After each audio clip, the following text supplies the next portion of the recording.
Hello everyone, and welcome to our latest edition of Oxwide. I'm really delighted that we're able to bring this to you from Carlton Parade, our community mental health team based at Bromley, from where we serve the residents of Bromley. Before we start, I'd like to give you an update about what's been happening at Oxley's over the last couple of weeks or so. The first thing I want to talk about is staff well-being.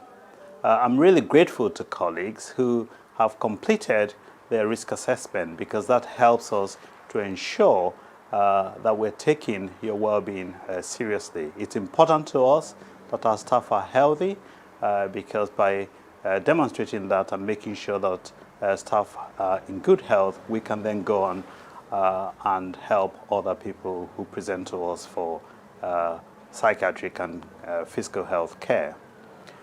Still speaking about well-being, I just want to remind you that there are sessions available if colleagues would like to have some basic health screening. And finally, although we've completed our big rollout of antibody testing, we are about to embark on some mop-up sessions. And so if you really are interested in being tested, then please let us know.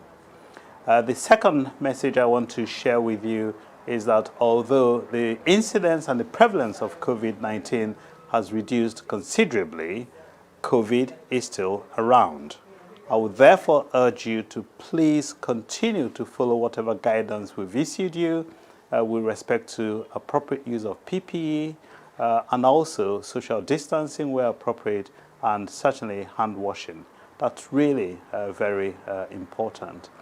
And the final news I want to share with you is that time of recognition awards again. So please nominate colleagues, nominate teams who have contributed hugely to the work of Oxley's, so that we can recognize them in the way that we have traditionally done over the years. Moving on to today's program now, our Chief Exec, Matthew Trainer, paid a visit to the music therapy team at High Point House recently, and I'm delighted to share with you their meeting.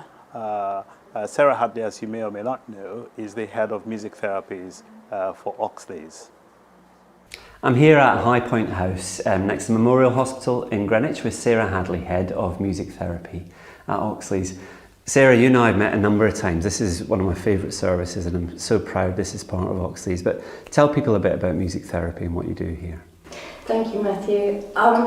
Well, we are one of the largest music therapy services in the NHS for children and young people. And we offer a range of services. Music therapy essentially is an attachment-based psychological therapy where we use music instead of words. And what I say to the children is, I'm not a music teacher, I'm here to find out about your music. And we're just going to see what comes out. And then as time goes on, I might say to them, you know, music is a different way of connecting with your feelings. We all use music to kind of, you know, shape how we're feeling. But this is coming from inside out. When you listen to music, it's outside in. But exploring the child and young person's internal world through their own music making gives you a completely different lens. And you know, I've watched some videos of children working with the therapists. You know, really quite incredible to see these children who can't communicate finding a voice in there. So what you're not doing is saying, sit down and play us something on the piano, is it? You know, it's a very intuitive, very natural way of working with them, isn't it? Yes, and I think that sums it up beautifully, is it's finding the child's voice. And children can't access words for a number of reasons, from trauma, disability, ill health. And music is a universal language, and we use it in a very targeted, specific way, responding from moment to moment of what the child is offering us in the room. And the improvisation is, in a very detailed and specific way, made up of the rhythms they're using, the speed of rhythm they use, the pitch of their voice or the pitch of the instrument they're using, and the emotional experience we're experiencing together that the children bring through their natural music making. So it's a very bespoke, rarefied setting.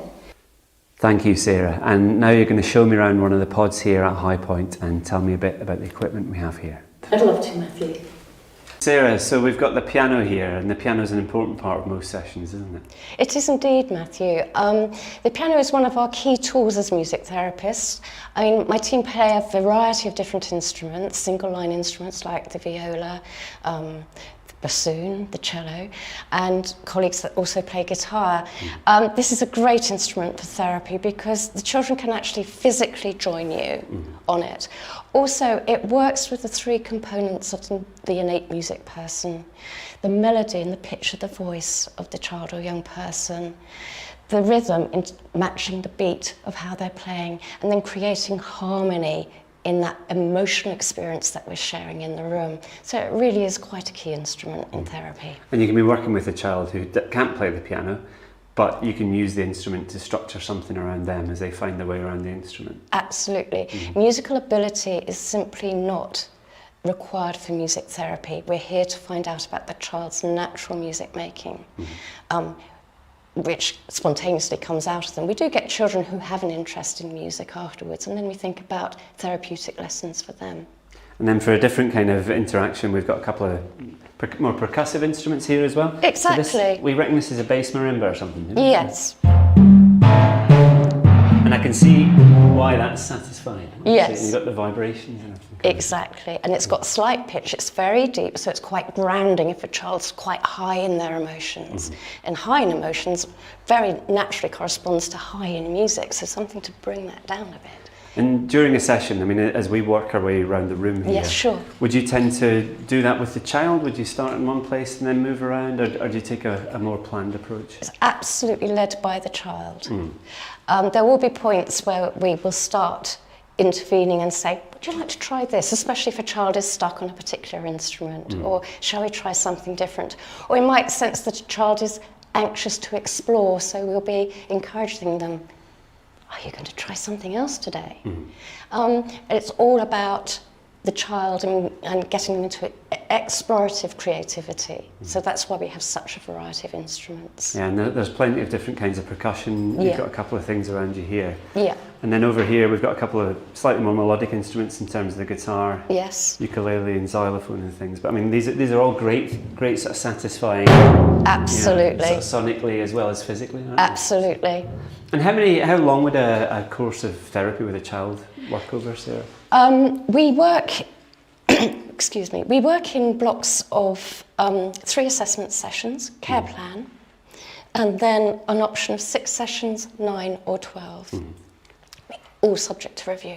And would the children be seeing other Oxley's teams during this period? You know, do we have children who work with you and your team while also being seen within CAMS or You know, that's one of the brilliant things, should I say that? One of the brilliant things of COVID is that CAMS and I are actively co-working at the moment.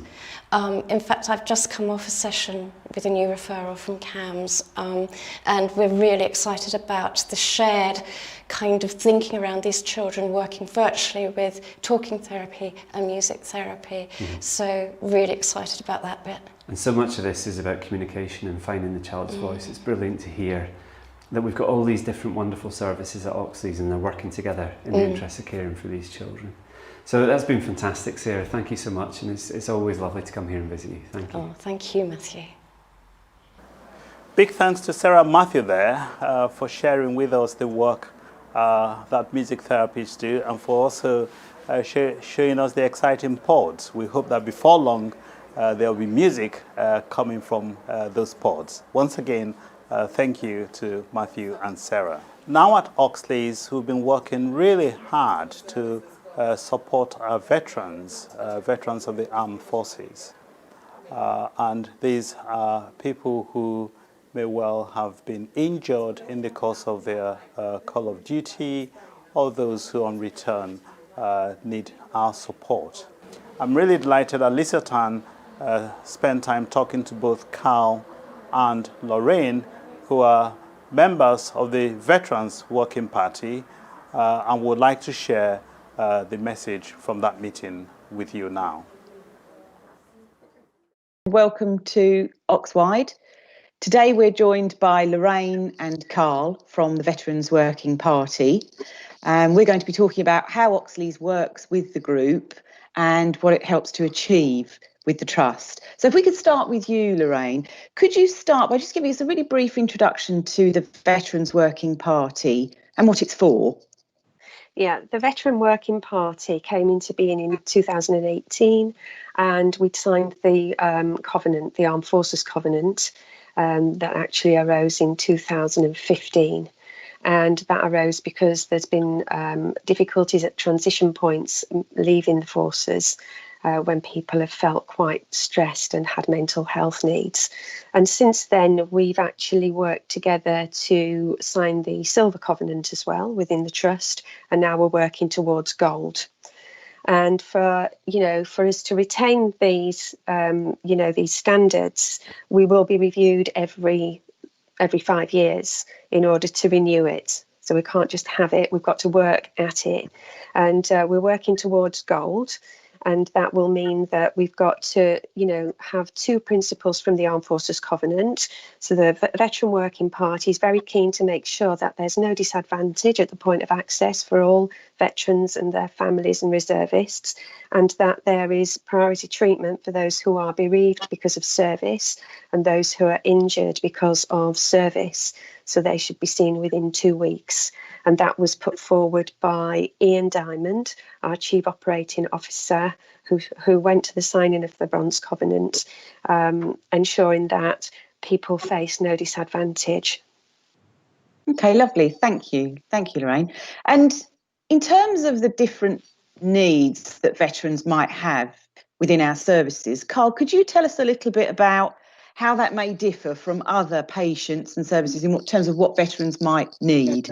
Well, I think it's an acknowledgement that ex-military personnel that might be accessing our service may come with a level of trauma from their military experiences. So part of the project of getting some of our own veterans within the staff group on board with this was around perhaps them being able to access staff that have had similar experiences, that come from the same kind of background. And just might make that flow of conversation a little bit easier. We kind of acknowledge that it can be difficult for ex-military personnel, for veterans to engage with services sometimes, and to access a level of support that perhaps some of our other clients were. So that was a kind of core theme, was about sort of using our own staff skills, who were also veterans, to move those conversations forward. That's lovely, thank you. And so I know we've talked, Lorraine, about the gold standard that we're now trying to achieve. I know shortly we'll have a veterans film coming out to help staff understand more about this, but there's also training available if people are interested, if our staff are interested in coming on board and knowing more about this. Could you tell us a bit about that?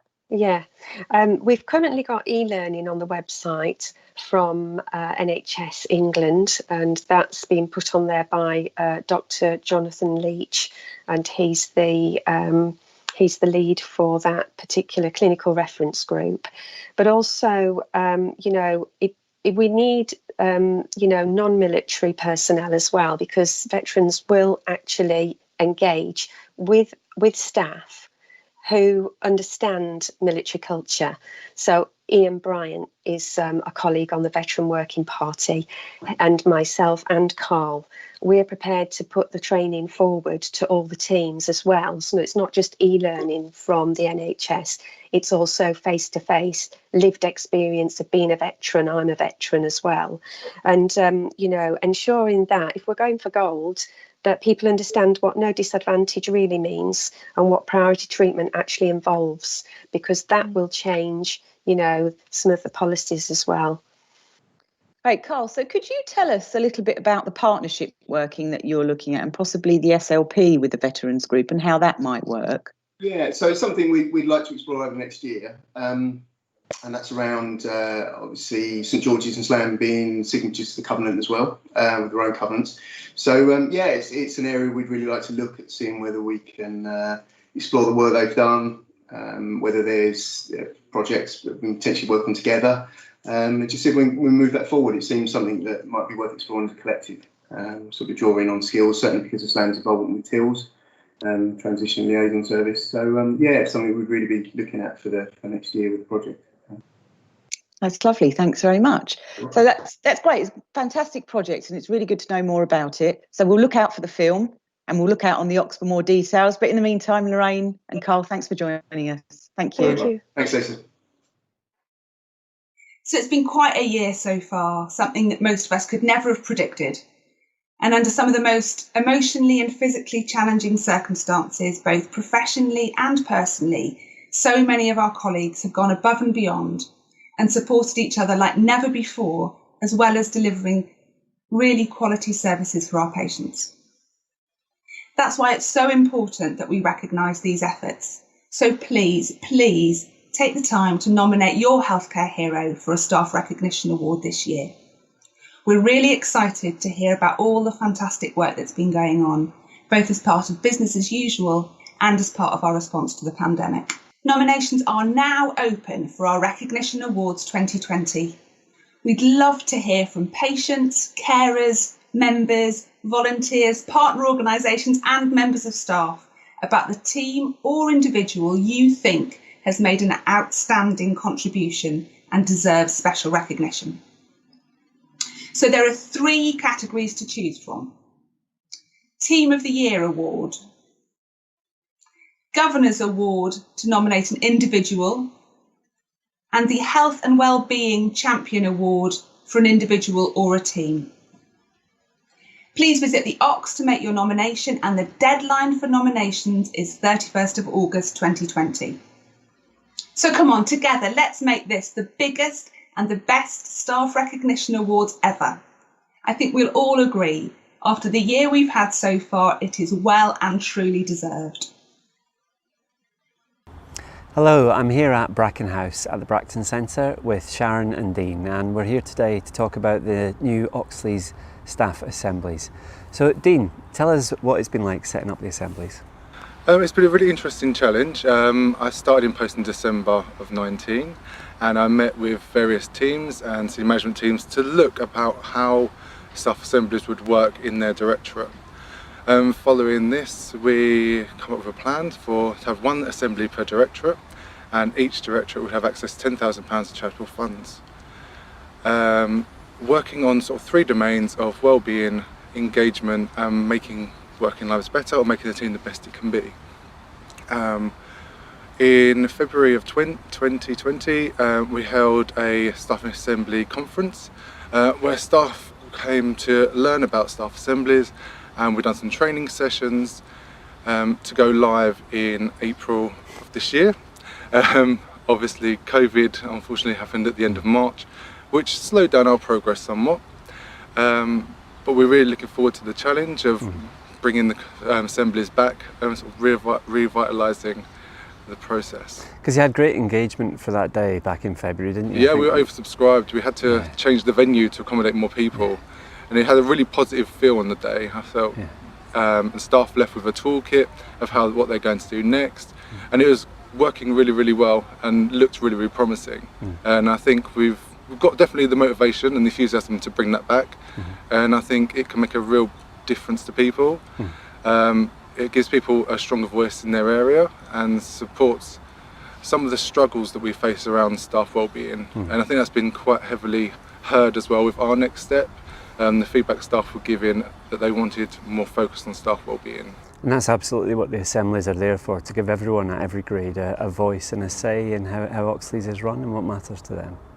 Yeah, and Sharon as well, I mean, wellbeing's been a big focus for us right through the COVID period, hasn't it? So what's your thinking about how the assemblies can help us with wellbeing? As Dean was saying, during COVID it was really difficult for staff. They had to change their work practices and work from home a lot, and I think that's where it came to light that being with each other and seeing each other at work made such a difference. So as they slowly came back into work, it was easier to then get ideas from them how they should be supported, and I think that's when the staff assemblies really sort of came alive more, and I was then able to email staff and get them to join the assembly. So now we have 20 members and most of the posts are filled. So I think it's about talking to each other, and I think that's a really big aspect of wellbeing.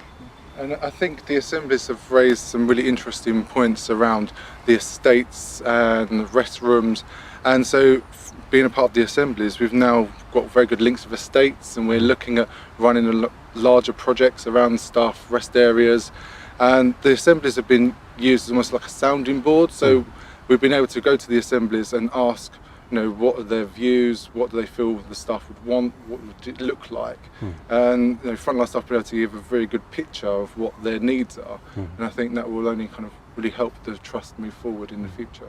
And Sharon, you're chair of the Learning Disabilities Staff Assembly. You've got 20 people taking part so far. It's really important, isn't it, that we hear from people at all grades and in all roles within the trust? Yeah, absolutely, Matthew. So really the staff assembly is a platform for all staff to have a voice. So to basically come along, share concerns, and generate ideas, and then we would take that back to a directorate management team. And so it becomes a two-way communication process, and I think a lot of staff maybe before have not had that opportunity, so it's about having a voice, as Dean said as well. It's really important. And if people want to get involved in their local assembly, Dean, how do they find out? Okay, so there's a wealth of information on the Ox. Each assembly has their own generic email address, or if it's easier, you can email me direct at dean.grace@nhs.net, and I'll be able to signpost you to your assembly. But there's lots of information on the Ox, and it's constantly being updated. But I'd really welcome everyone's participation, and I'd really encourage people to take part. I think it will be something Oxford will be proud of, and we just need to move this forward and really establish the assemblies. And I think at the moment they're in their infancy, but I think they have lots of potential, and I think they could be quite wide-reaching and quite a pivotal resource within Oxford. Thank you. And Sharon, what's your hopes for your assembly for this year? What are the 2 or 3 things you're really talking about? I think a lot, as Dean was saying, is about linking with the support services like estates and informatics.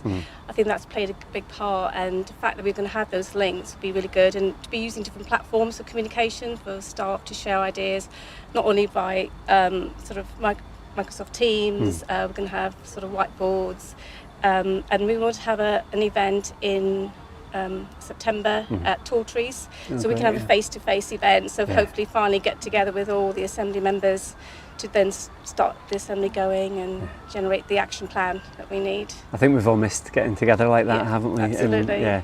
But as you said, Dean, it's a great opportunity for the trust as a whole to really get to grips with what makes it better to do your job. The tools you're given to work with and the places you're given to work in, and that experience you get with your colleagues. I think it's make a real positive difference. All right, thanks very much, folks. Thank you. So great to hear from Dean and Sharon there. As I said, as Dean said, if you want to get involved, have a look on the Ox. We're making sure that managers understand we need to release and support people to take part in the assemblies as well, because this could become a really significant way of us making Oxley the best possible place we can to work and to be cared for in. Thank you. Hello. Colleagues have been taking part this week in a focused inspection from the Care Quality Commission. The inspection is looking at our community mental health services and has involved discussions with staff members and people using our services. The next stage will be inspectors from the Care Quality Commission visiting some of our services next week on the 5th of August.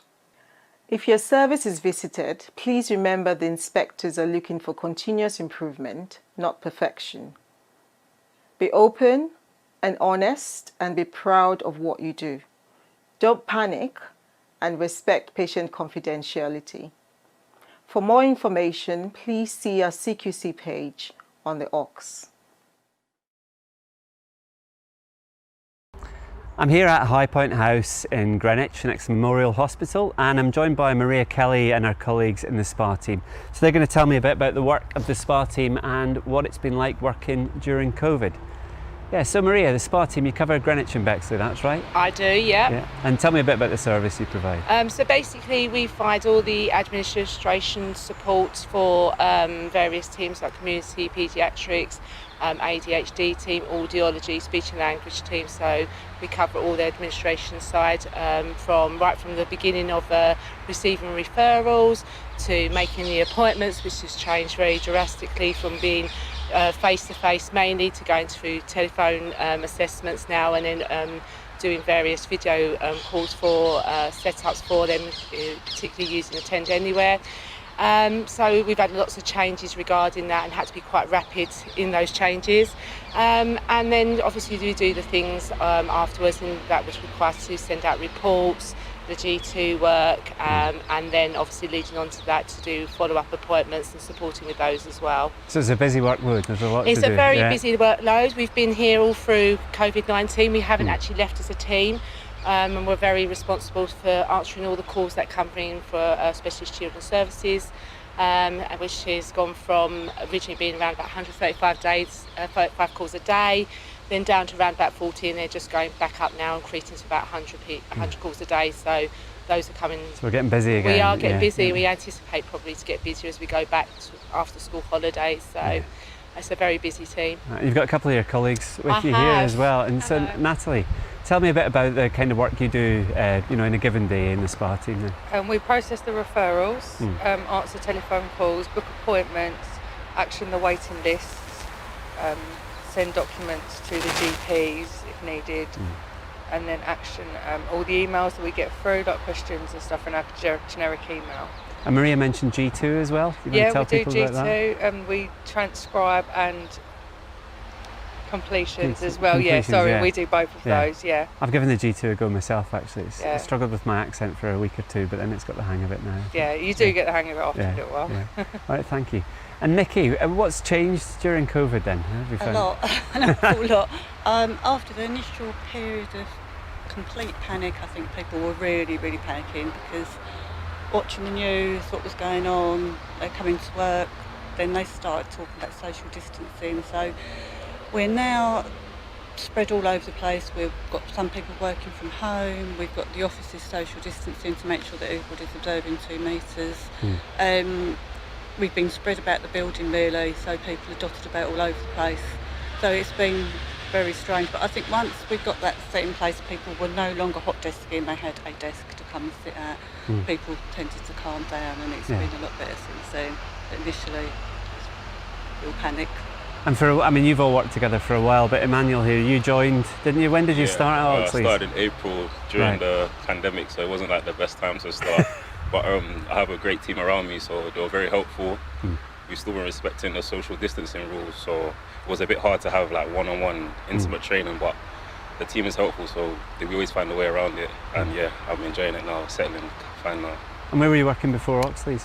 Before that, I was just finished uni, so I didn't actually have a place of work officially, but I was just doing things here and there for extra money in the meantime. Oh, welcome to Oxley's. Thank you. Great it's not always like this, but the people are great as well. And once we get through this strange period, I hope you really enjoy being part of the team. I will hopefully. Thank you. Thank you. And Sandra as well, health visiting. You talked about one day you were out visiting people in their homes, and the next day everything had changed. What was that been like? It was the Tuesday. I was in a clinic, and we got an email during the clinic to say, as from the Wednesday, all our contact in the community will stop, and we'll have to do all our contact by telephone. But it wasn't a major change for us in health visiting, because we had iPads, and the iPads accesses all our patients, our templates, our progress notes. We're able to see in our diary which patients we have booked in from day to day or week to week. So we were able to contact all those patients the next morning and carry out the development assessments that were needed.